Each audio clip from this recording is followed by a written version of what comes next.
उपस्थित धर्म स्नेही सत श्रद्धालु भव्यवर पुंडरीक पुण्यात्मा महानुभाव,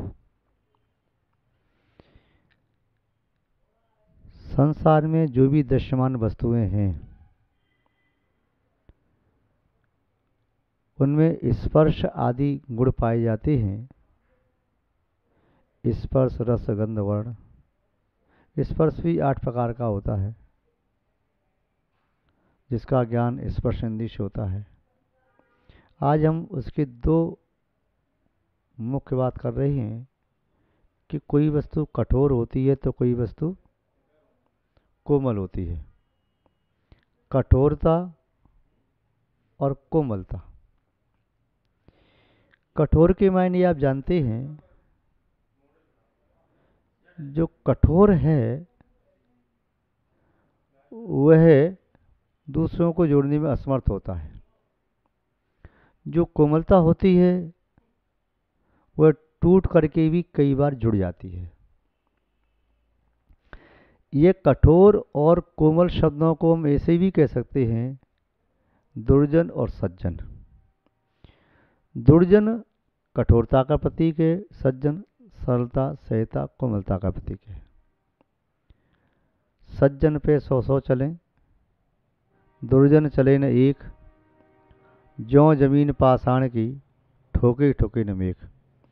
सज्जन के साथ सैकड़ों हजारों लाखों का निर्वाह हो जाता है। दुर्जन व्यक्ति कहता है जहां मैं रहूंगा वहां दूसरा आ ही नहीं सकता, दूसरा यदि आया तो मैं निकल के बाहर हो जाऊंगा। वे किसी के साथ बैठ नहीं सकता। जो आज यहाँ दूसरे के साथ नहीं बैठ पा रहा, 2 के साथ नहीं बैठ पा रहा, कल अनंत सिद्धों के साथ में कैसे बैठेगा? आत्मा तो ये अनंत के साथ रह सकती है, रह कर के आई है। एक नुगोदिया शरीर में अनंत आत्माएं थीं, उसमें भी हमारी आत्मा अनंत के साथ थी। सुई की नोक के बराबर थोड़ा सा स्कंद था, उसमें अनंत आत्माओं ने वास किया, वहां पर आत्मा रही। अब हमें क्या हो गया? अब हम किसी के साथ क्यों नहीं रह पा रहे? पहले जब जीवन में कोई प्रतिकूलता थी, जिस परिवार में बचपन में गरीबी रही हो, तो गरीबी में परिवार के 4 भाई 4 बहनें और माता पिता दादा दादी सब एक ही परिवार में रह रहे प्रेम से। 4 भाई एक थाली में भोजन कर लेते, बहनें भोजन कर रही सब एक साथ मिल के, सब हंस करके खेल करके सब बड़े आनंद के साथ। और थोड़ा सा चारों भाइयों ने पैसा कमा लिया, बड़े हो गए। अब चारों भाई साल में एक बार भी एक थाली भोजन नहीं कर पा रहे। यहां तक कि वे चारों भाई एक मकान में नहीं रह पा रहे।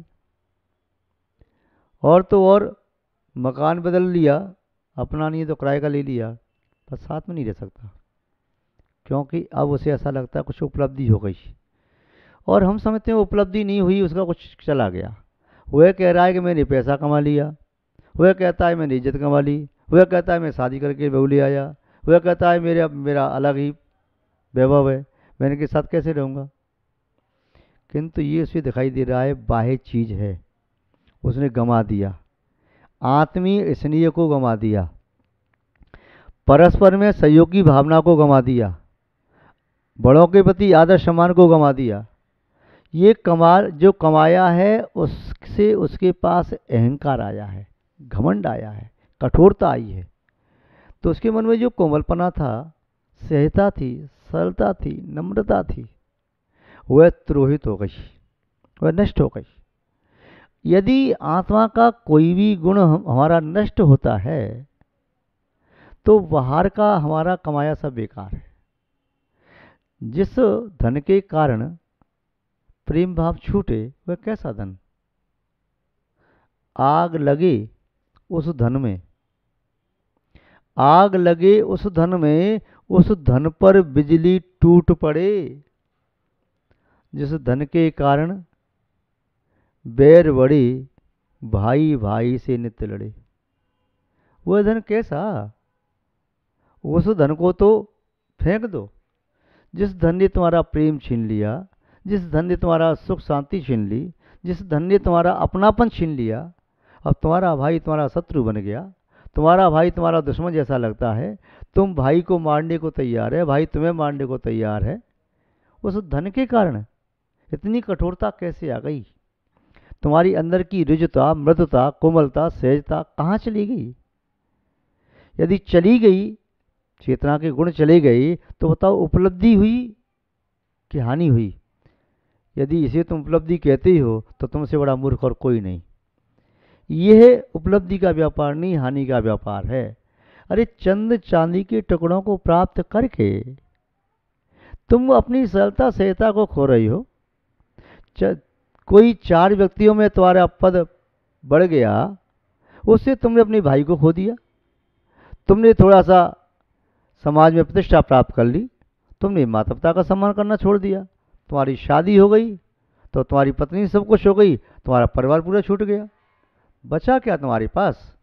जो तुम्हारी पूर्व संपत्ति थी वो तो नष्ट हो गई। ये तो मूर्खता है। अपनी असली संपत्ति में कोई व्यक्ति घर में रखे हुए नोटों के बंडल थे, बचपन से कमाया, पसीना बहाया था, खूब मेहनत की, पैसा कमा के लाए, इकट्ठा कर लिया। दूसरा व्यक्ति आया, उसने नए नोट दिखाए, बड़े अच्छे नोट थे, करारी नोट थे, और उनको देख करके तुमने देखा मेरी नोट तो मरियल से नोट है, उन नोटों में आग लगा दी। और जब ये नोट प्राप्त किए, करारी नोट, नए नए नोट प्राप्त किए, देखा तो सब नोट नकली हैं। जैसे नकली नोटों को प्राप्त करके व्यक्ति आनंद मना रहा है, असली नोटों को जला रहा है, ऐसे ही समझना ये आपकी बाह्य उपलब्धि उसी प्रकार से है। यह कठोरता तुम्हें दीर्घ काल की जिंदगी नहीं दे सकती। कठोरता स्वयं के लिए भी घातक है, दूसरों के लिए भी घातक है। कंकड़ ठोकर खाते हैं कड़काई के काज, और धूल नरम होने से वह पैर की ठोकर खाकर के भी सिर पर सवार हो जाती है। कंकड़ कठोर होते से तोड़े जाते हैं। रज जब रज ऊंची उड़ी नरमाई के काज, और कंकड़ ठोकर खाते हैं कड़काई के काज।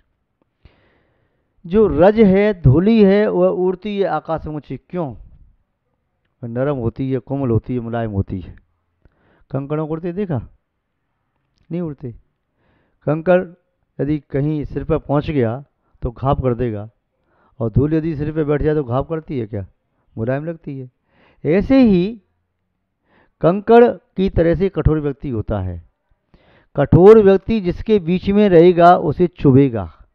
कठोर व्यक्ति के साथ कोई दूसरा रहेगा तो कठोर को भी चुभेगा। किंतु धूल का गद्दा बना करके व्यक्ति सोए तो जिंदगी भर सोता रहे तभी उसे चुभेगी नहीं। तो जो व्यक्ति मृदु स्वभाव वाला है, जिसका नेचर कहते हैं सॉफ्ट नेचर, कोमल हृदय, जिसका प्रकृति इसकी बड़ी नम्र है, ऐसा व्यक्ति बड़ा सरल और सहज है, तो व्यक्ति वो दीर्घ काल तक जीता है, उसे तोड़ा नहीं जाता। धूल को कोई तोड़ता है क्या? कंकड़ पत्थरों को तोड़ा जाता है, मजदूर तोड़ते हैं, धूल को क्या तोड़ना, वो पहले से धूल है। आचार्य शांत सागर जी महाराज, चार चक्रवर्ती शांत सागर जी महाराज, उन्होंने संलेखना ली 36 दिन की, 84 वर्ष की उम्र में उन्होंने समाधि ग्रहण किया था। बताते हैं 84 वर्ष की उम्र में उन्होंने लगभग 58 साल तो उपवास होने के लिए उनके, यानी जो उन्होंने उपवास किए उन एक एक उपवास को जोड़ते चले जाएं तो 58 साल के जितने दिन होते हैं उतने दिन उन्होंने उपवास किए थे, और शेष दिन उन्होंने आहार की ग्रहण किया। इतने तपस्वी साधक थे। उनके पास कोई साधक पहुंचे, पूछा महाराज जी अब आपने संलेखना ले ली, समाधि ले ली, हम क्या करें? महाराज ने कहा देखो मेरे मुंह में देखो। महाराज मुंह में क्या देखना है? बोलते हो क्या दिखाई दे रहा है? बोले कुछ नहीं। और गौर से देखो क्या दिखाई दे रहा है? मुंह में तो जीभ है। हाँ और दांत? बोल दांत तो नहीं है। तो बस यही उपदेश मैं तुम्हें देना चाहता हूँ। महाराज समझ में बात नहीं आई। बात समझने की ये है, दांत बहुत मजबूत होते हैं, कठोर होते हैं, पीछे आते हैं, जन्म के बाद आते हैं, किंतु वे दांत अब नहीं है, मृत्यु के पहले चले गए, कोई दांत नहीं बचा। जीव जन्म से ही आती है, मृत्यु पर्यंत रहती है। तो जो चीज़ मजबूत होती है उसे ज़्यादा समय तक रहना चाहिए, और जो वस्तु कमज़ोर होती है उसे कम समय तक रहना चाहिए। जैसे आप अपने मकान में लकड़ी की सोट लगाएं तो कमज़ोर होगी तो टूट जाएगी, ज़्यादा न चलेगी, और मजबूत होगी तो ज़्यादा चलेगी। लोहे का कांटा लगा दिया तो ज़्यादा चलेगा, और लोहे का छोटा सा कांटा लगाया तो जल्दी टूट जाएगा। तो ऐसी जो आप जानते हैं, जो वस्तु कठोर होती है, मजबूत होती है, ज़्यादा चलती है, किंतु जो वस्तु कमज़ोर होती है, सॉफ्ट होती है, कम चलती है। जीवन का गणित कुछ अलग है। जीवन के गणित में हम सफल तब होते हैं, दीर्घकालीन तब हम वो रह पाते हैं जब हमारा मन, हमारा चित्त निर्मल हो, विमल हो, कोमल हो, सहज हो, सरल हो। जितना कठोर होता चला जाएगा उतना ही टूटने की संभावना रहेगी। उन्होंने कहा दांत कठोर थे इसलिए दांतों को तोड़ा गया, दांत कठोरता से टूट गए, और जिह्वा कोमल होती है, उसमें मुड़ने का, झुकने का लचीलापन है, कोमलता उसके अंदर है, टूटती नहीं। आंधी चले तो आंधी में चलने के उपरांत भी वह आंधी बड़े बड़े दरख्त को तो गिरा देती है, किंतु घास को नहीं गिरा पाती। कल शाम को सर पटक पटक करके थक गई हुए आंधी, कल शाम को सर पटक पटक करके थक गई हुए आंधी, उसने बड़े बड़े दरख्त गिराई, इमारतें गिराई, किंतु मेरे मकान के सामने लगे मैदान में घास को न गिरा सकी। जो घास लगी थी मेरे मकान के सामने मैदान में, उस घास को गिराने में आंधी तूफान समर्थ नहीं हो सकता। वह घास बड़ी भी थी, किंतु उसके अंदर साष्टांग प्रणाम करने की शक्ति थी। इधर से हवा चली इधर झुक जाती, इधर से हवा चली इधर झुक जाती, इसलिए उसको न तोड़ सके। जो दरख्त बड़े बड़े थे, झुक नहीं पा रहे थे, तो टूट जाते हैं। इसमें झुकने का गुण टूटता नहीं है। व्यक्ति का जब पेट बढ़ जाता है और घमंड बढ़ जाता है तो व्यक्ति फिर झुक नहीं पाता है। जब तक व्यक्ति दुबला पतला होता है तो अपने शरीर को कैसे भी मोड़ सकता है, हाथ ऊपर करे, नीचे करे, अपने हाथों से कान में नीचे, पैरों को छू ले, अंगूठे को छू ले, हाथ पीछे बांध ले, कैसे कर सकता है। आसन लगा ले, पालती लगाए, पद्मासन लगाए, अपने इस पैर को कंधे पर रख ले, इस पैर को कंधे पर रख ले, कोई भी आसन लगा दे, खड़े होकर के वैसे बैठे लगा सकता है, चक्रासन, वज्रासन, कोई भी लगा सकता है। किंतु जब पेट बढ़ जाता है, तब पेट बढ़ जाता है तो व्यक्ति अपने हाथों से उंगली से पैर की उंगली नहीं छू पाता, खड़ा होकर के पेट बीच में आ जाता है, वह झुक ही नहीं पाता। वह झुकना भी चाहे तो पेट बीच में आ जाता है, बोरा जैसा तना हुआ पेट झुकने नहीं देता। तो जब जब पेट बढ़ता है और जब घमंड बढ़ता है तो व्यक्ति झुकना भी चाहे तो झुकने नहीं देता। पेट के बढ़ने से और घमंड के बढ़ने से झुक नहीं पाता। तो आचार्य मोदी ने बताया था कि जीवन में यदि कड़क बन के रहोगे तो टूट जाओगे, यदि जीवन में थोड़ी सी नरमाई ले आओगे, थोड़ा सा नेचर तुम्हारा सुधर जाएगा, तो तुम्हें लोग चाहेंगे। नवनीत कोमल होता है, मक्खन बहुत मुलायम होता है, मावा भी मुलायम होता है, मलाई है मुलायम होती है, रबड़ी है मुलायम होती है, हलवा है लपसी मुलायम होता है।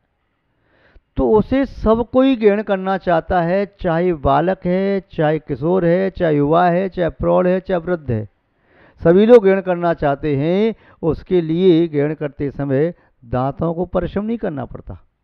जैसे मुंह में रखा तो ले लिया, उसमें कठोर नहीं है। किंतु सुपारी है, मूंगफली है, बादाम है, चने हैं, या और भी कोई कठिन चीज़ आप खा रही हो, या गन्ना चूसना है, तो दांतों से तार लगानी पड़ेगी। तो उससे हर कोई व्यक्ति ग्रहण नहीं कर सकता। फिर उसे क्या करता है, जो कड़क होता है तो खाना चाहेगा, तो गन्ना नहीं चू सकता तो उस कड़क गन्ना को पील दो, उसकी तेवर ठंडी पड़ जाएंगी अपने आप, पील दो, उसका रस निकालो उसको। चना ऐसे नहीं खा सकता है, चना को कूटो, सुपारी के टुकड़े टुकड़े करो, या मूंगफली वगैरह है तो उसे टुकड़े करो, काटो, छांटो, तो वे उसे ग्रहण करता है। तो जो जो चीज़ कठोर होती है आज नहीं तो कल तोड़ी जाती है। या तो व्यक्ति बाहर से तोड़ेगा, पत्थर से तोड़ेगा, अस्त्र से, औजार से तोड़ेगा, या दांतों से तोड़ेगा। कठोर ज्यों की तो नहीं जाती, जब भी पेट में जाएगी तो तोड़ करके जाएगी। किंतु मुलायम वस्तु उसको क्या तोड़ना, किसी को मावा खाना है तो तोड़ना क्या, सीधा वो तो जा खा सकता है, मावा खाए, पनीर खाए, मलाई खाए, रबड़ी खाए, हलवा खाए, लपसी खाए, कुछ भी खाए, तो उसमें तोड़ने की आवश्यकता नहीं। तो ये कठोरता तोड़ी जाती है। सोना मुलायम होता है, इसलिए टूट करके भी कई बार जुड़ जाता है। सज्जन पुरुष सोने की तरह से होते हैं, सोने को 100 बार तोड़ो, 100 बार जोड़ो, सोना कभी मना नहीं करता। किंतु दूसरे व्यक्ति कांच की तरह से होते हैं, एक बार दरार पड़ी तो उसे अब जोड़ नहीं सकते, उसको तो फिर जोड़ने का उपाय क्या है, उसे फिर कांच को पिघला करके पानी जैसा बनाओ, तपाओ तपाओ तपाओ, तो जोड़ सकते हैं। किंतु पानी है, दूध है, घृत है, तैल है, ये 2 पीस में है, 2 बर्तन में है, मिला दो, एक में मिल जाएगा, कहीं उसमें धार नहीं आएगी। ऐसे ही जो व्यक्ति बहुत ही कोमल हृदय होते हैं वे सहज में किसी से जुड़ जाते हैं और उनसे भी कोई जुड़ जाता है। किंतु जो व्यक्ति कठोर होते हैं वे हर एक से जुड़ नहीं पाते और हर एक उनसे भी नहीं जुड़ पाता। तो महानुभाव, जो खोटे सिक्के चलते नहीं किसी बाजार में, जो खोटे सिक्के चलते नहीं किसी बाजार में, आज वे कमी गिन रही हैं स्वर्ण मोहर के बाजार में। आज संसार में व्यक्ति दूसरों की कमी तो निकाल सकता है, किंतु कब अहंकार में आकर के। जो व्यक्ति सरल सहज होता है उससे कमी दूसरे की नहीं अपनी दिखाई देती है। महानुभाव, घमंड तो उन कुओं को भी है, घमंड तो उन कुओं को भी है जिनमें एक बूंद भी पानी नहीं। संसार में अहंकार तो किसी को भी आ सकता है, किंतु विनम्रता किसी किसी को आती है। वृक्ष वही झुकता है जिसमें फल लगे हों, जिस पे फल फूल और पत्ते भी नहीं हों और ठूंठ जैसा सूखा खड़ा रहता है। हमारा जीवन भी इसी प्रकार है। हमारे जीवन जितनी भी अच्छाई आती जाएंगी, गुण आती जाएंगे, हम झुकते चले जाएंगे। और यदि हमारे अंदर ये गुणवत्ता नहीं है तब हम भी अक्खड़ बन जाएंगे, ठूंठ जैसे बन जाएंगे।